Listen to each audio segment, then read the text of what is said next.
I enthusiastically said yes, but as I learned of the duties of what an officiant would entail, I must admit, I realized how unorthodox my selection was. I would be asked to be an ordained minister, which was not too big of a hassle. I would be asked to have a speech on Eli Hannah, which of course would be very easy. But I would also be asked to make a speech on love and commitment, and of course my longest relationship has been 5 days. For an example of a more standard choice, Eli and my parents were married by our maternal grandfather, Grandpa David. He, at the time, had been married for about 30 years and had raised 4 kids. So I began to worry about my ability to execute on the job. In preparation for the job, I began to solicit advice from people more experienced than myself, so I could write an appropriate charge to the newlyweds, one that was both informed and thoughtful. Choose each other. That was one piece of advice I was given.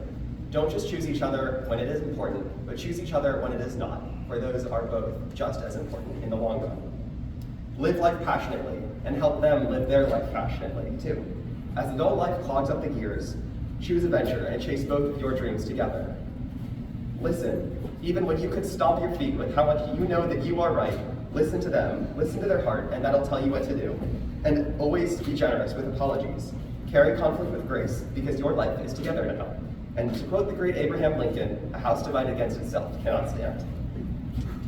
But the thing that unites each of these pieces of advice is that while they are positive and uplifting, they also deal with worldly issues too. Choosing them implies there is another thing to choose. Living life passionately implies there is a life that you could live that is not passionate. And listening and apologizing explicitly states that there will be conflict. So as I was given all of this advice, I decided that my speech today would be a little different. Over the past 4 years, I of course got to meet Hannah. But in many ways too, I also got to know Eli.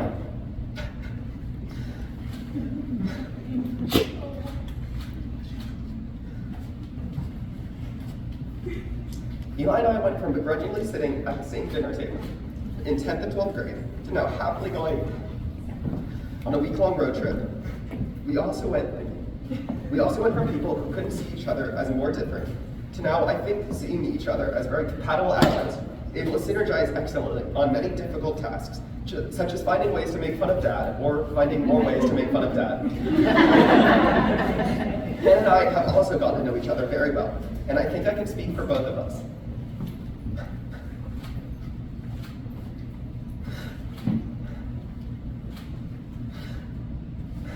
I think I can speak for both of us when I say I can see her as my own sister.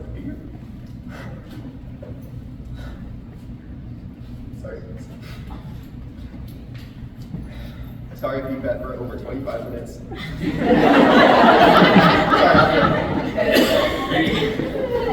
Hannah is someone I felt like I could confide in deeply, someone I can laugh with, and even someone that when the Williams graduation had ended, and she and Eli had both left me alone with the family, it wasn't Eli that I was missing, it was Hannah. Because whenever something goes weird, Hannah and I give each other a look of what the heck just happened. And without her, I felt like I was going insane. And of course, they complement each other perfectly.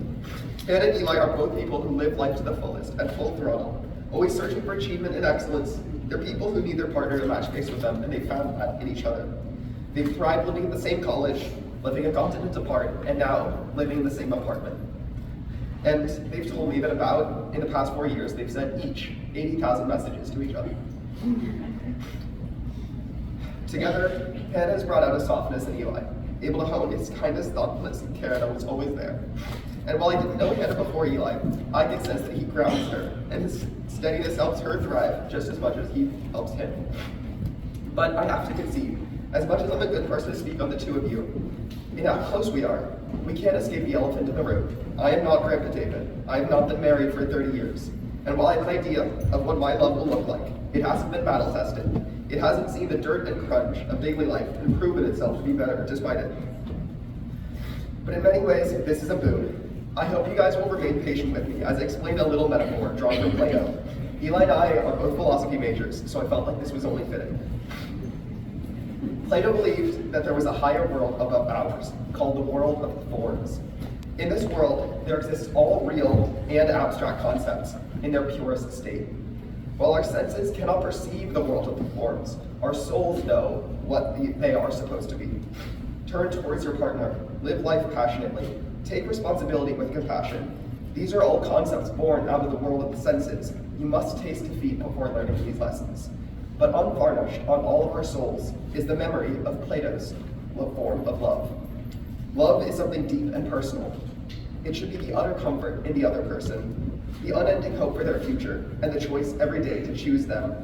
The choice to have them be your person from this day until your last day. When you choose to be with each other, your greatness magnifies. Your love should make you strong, not just your experience, but also the reminder of what love should be. But the world is messy.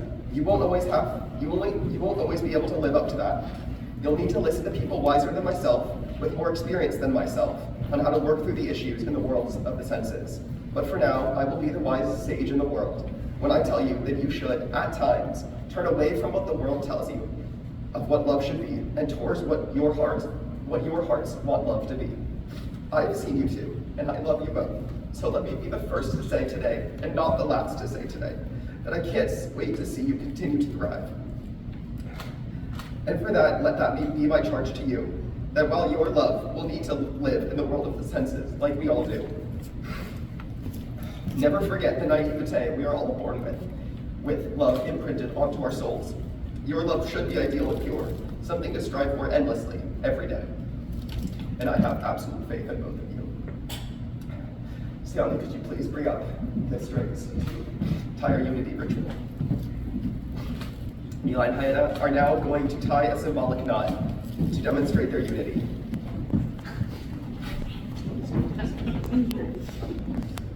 As they tie their cords, let us turn to the Bible, where in Ecclesiastes 4:9-12, it says, "Two are better than one, because they have good reward for their toils.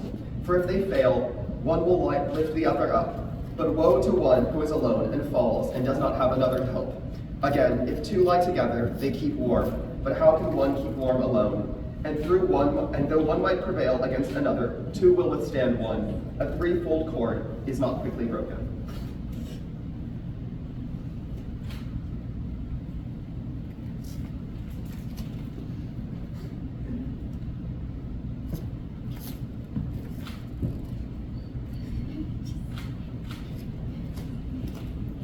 It's his first time breathing.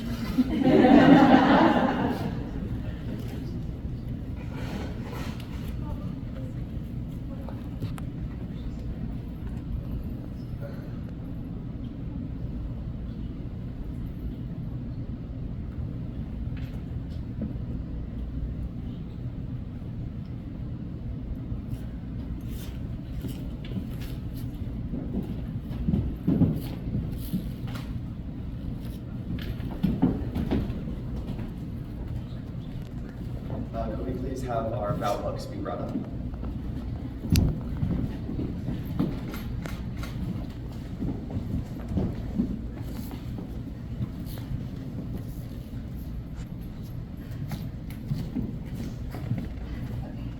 Anyone who knows Eli and finds out that we are together proceeds to ask me, "Oh, so are you also really into math?" Because of course, the only way our relationship would work is if I shared his love for math, because it's such an integral part to his very being. When I say no, they look utterly confused. Why would I choose to be with Eli if I don't love math? I always find this to be an interesting paradox. In fact, it is precisely because Eli is a mathematician that I love him so dearly.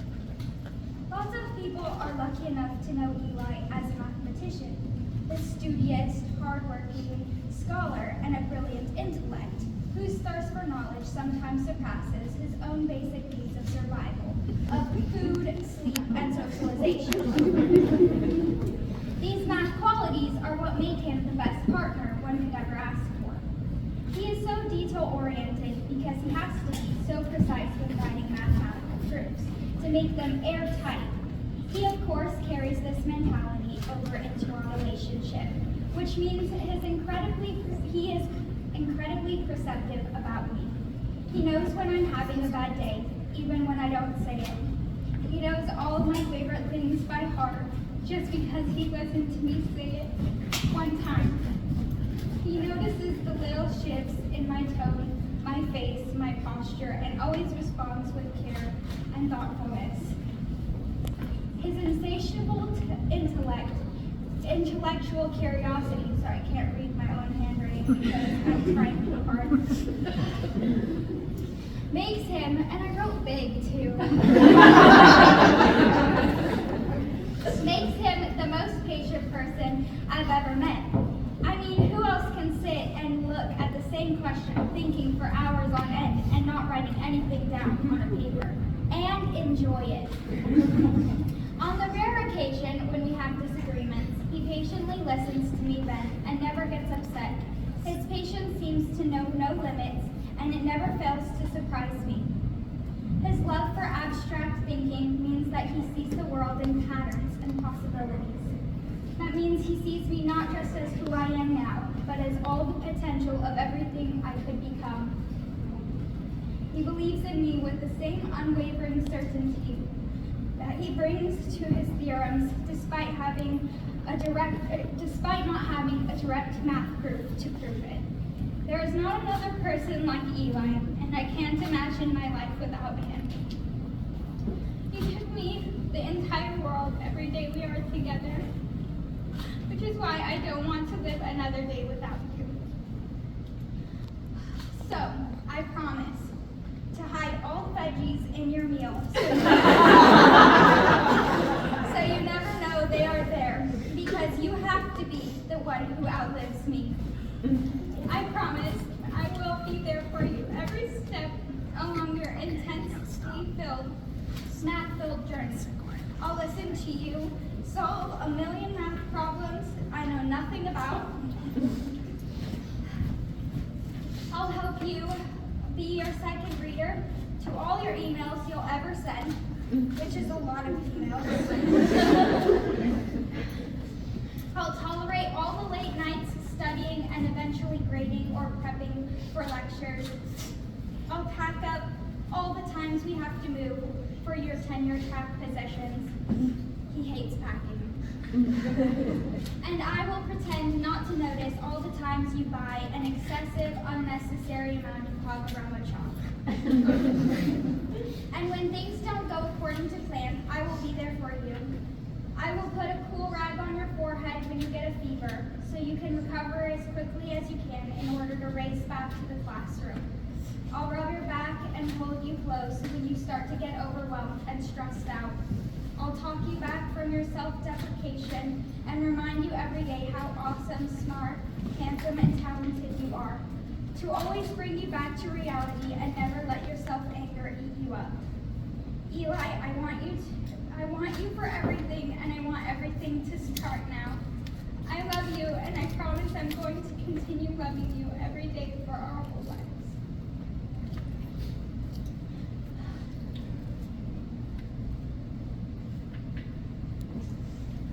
I was told to keep this under 5 minutes.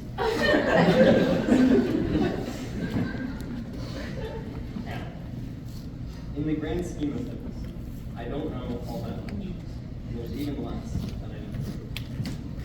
It's a crazy world out there, where I generally prefer the discomfort of uncertainty to absurdity and certainty. Having said that, I know beyond the shadow of a doubt that I want to be by your side today and every day. Hear my accent, and here are a few reasons why. You've got the unbeatable combination of an extraordinary work ethic, a stunningly efficient workflow, and simply being absolutely brilliant. You're a 5-time high school debate state champion, which means I should probably save myself the effort and just agree with you. I know that you have the capability to run an entire law office. You could be a New York Times bestselling author, and you could orchestrate global politics for trans students. Whatever you do, I know you will be exceptional. At a personal level, you're generous and compassionate to a point.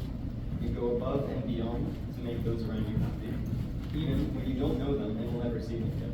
I don't know a single other person who routinely gives candy and handwritten notes or flight attendants to show them appreciation. Moreover, you're compulsive to improve the world with an inspiration. For example, when you joined my family on a leisurely walk at the Oregon coast for the first time, you instinctively started picking up bottles and styrofoam to Though it wasn't the original goal of the walk, your example led to a fine armful of garbage being carried in dumpsters. I love your principles, that you have them, that you stick to them, and that to my best estimation, it just seems like you've got them. I've learned so much from you, and I know that thanks to you, I'm a better person now than I was 4 years ago. In the spring of 2021, you flipped a coin, and the coin chose Williams College. Several states away, I found myself making that same selection. Over the following summer, unknown college administrators determined that in our first year, the two of us would live on the same floor of the same dorm. That we met on the very first day of orientation was thanks to a series of unpredictable events and circumstances, mostly out of our control. You might call it great fortune, I might call it great opportunity. Regardless, what truly matters is that we exercise our own agency in choosing to be together, and that we've both chosen this bond to be what we each prioritize above all else. Hannah, I choose you to be one. In doing so, I make these vows to you. I vow to never let you forget that you don't remember our first conversation on that first day. I vow to entertain the possibility of getting a miniature house cow, and to reverse your ambition of owning more cow memorabilia than the number of actual cows on this planet. I vow to dress up with you every Halloween, and to participate in spooky festivities with you throughout the entire month of October. I vow to keep you hydrated, nourished, and well-rested, even when you resist my efforts. I vow to see the world with you, and in particular, take you to towards Washington and Osaka. On this date, 7/12, I vow to love you every day of the week and every month of the year. I vow to be honest and understanding with you. I vow to respect your boundaries, beliefs, and aspirations. I vow to support you through troubled times and take care of you no matter what. I vow to be a calming presence and a source of peace. I vow to make sure you know that you are capable, beautiful, and enough. I vow to always make time for you and to give you my very best. I vow to adapt with you gracefully as we grow and change together. Hannah, Kidoko Rotado, I can't wait for forever.